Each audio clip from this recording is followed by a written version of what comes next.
Hello class, welcome back to our multimedia class. So far we have discovered about text, image and audio in multimedia representation. This chapter will discuss about video representation. Normally video presentation compose of other elements too like text, image and audio. Video is basically a sequence of image in series playback at certain frame rate. This is the outline of this lecture. We will learn some introduction of video, learn a few types of video signal, compare the difference between analog and digital video format and how to calculate video file size. So, video is a combination of image and audio, with actual photographs of real-world object taken through a camera. Then video capture at a certain frame rate per second will combine sequences of images to form a moving pictures. Video product-based perform excellent presentation for information delivering. Therefore, video demand high memory and storage. We can see the history of video delivery started using videotapes and now enhanced to high capacity of memory card. Even in this new era, video conferencing, online video call has become a popular demand to many people. Video can be produced either in analog or digital form. In an analog video signal, each frame of the video is represented by a fluctuating voltage signal known as an analog waveform, which referred to as composite video.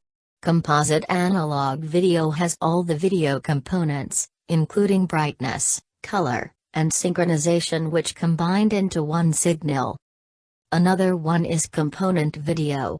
Component video is more advanced, where it takes different components of videos such as brightness, color, and synchronization into separate channels.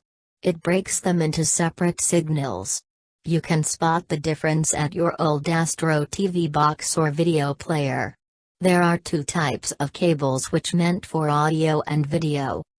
Look at this figure. Composite video requires only one cable for video, which is the yellow plug. While component video breaks the video into red, green and blue plug. Normally you can find this type of cable for HD TV and progressive DVD. Analog video for TV broadcasting is the most important resources of video. Some of the standard for TV broadcasting that used composite video are NTSC, PAL, SECAM and HDTV. The difference of these standards are the scan lines and scan rate. You can see from this figure that different country region in this world use different types of standard. The largest areas are in yellow, PAL or SECAM standard.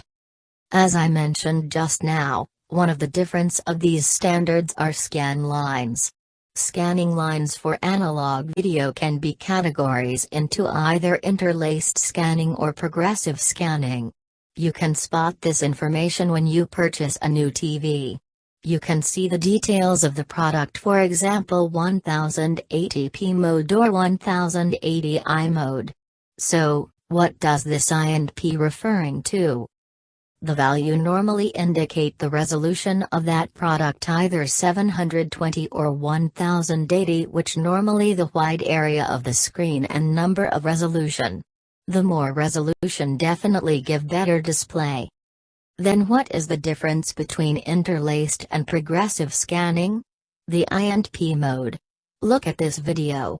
The interlaced scanning only displays half the number of lines in an image, while progressive video display twice as much lines compared to interlaced scanning. Normally interlaced scanning is on TV and progressive scanning is for HD video, computer monitor or projector. What is the difference between analog and digital video? Digital video is digitization of analog video signals. It creates the illusion of motion by displaying a rapid sequence of changing images on a display device. For example is digital camera. Once we capture or record a video, it requires ADC, the analog to digital converter, to convert the analog signal and convert to digital signal to record the video and convert back to analog signal for playback. This video format can be in the form of MPEG video. There are many types of MPEG format which differs in terms of the compression algorithm methods and also considering device for playback. Digital video comprised of three basic requirements which are frame rate, frame size and color depth. Frame rate is the number of images displayed within 1 second. Frame size is the height and width of each frame image, while the color depth or resolution is the amount of color for each pixel within each frame or image. So the frame rate, size and color depth will cost the video size stored in your memory. It is important to select the suitable image resolution to store the file at a minimum amount of space while maintaining the best view to the audience, especially for video transmission, video streaming and video broadcasting purposes. So, you can calculate the video file size by frame rate, frame size, color depth and duration of the video.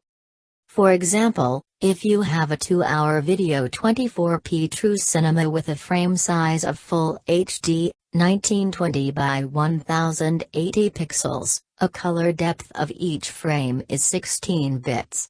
Calculate the uncompressed video size in megabytes.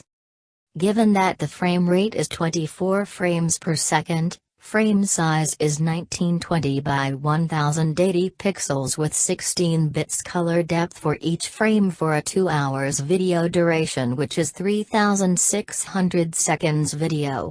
So, multiply all this value to get the file size. So, how to convert bits per second to megabytes per second? Do you still remember the rules? That 1 byte is 8 bits and 1 kilobyte is equivalent to 1024 bytes. So that you can convert the video file size from 796,262,400 bits per second to megabytes per second or gigabytes per second. Try to calculate this and solve on your own. So, this is the end of Chapter 6 for video in multimedia representation.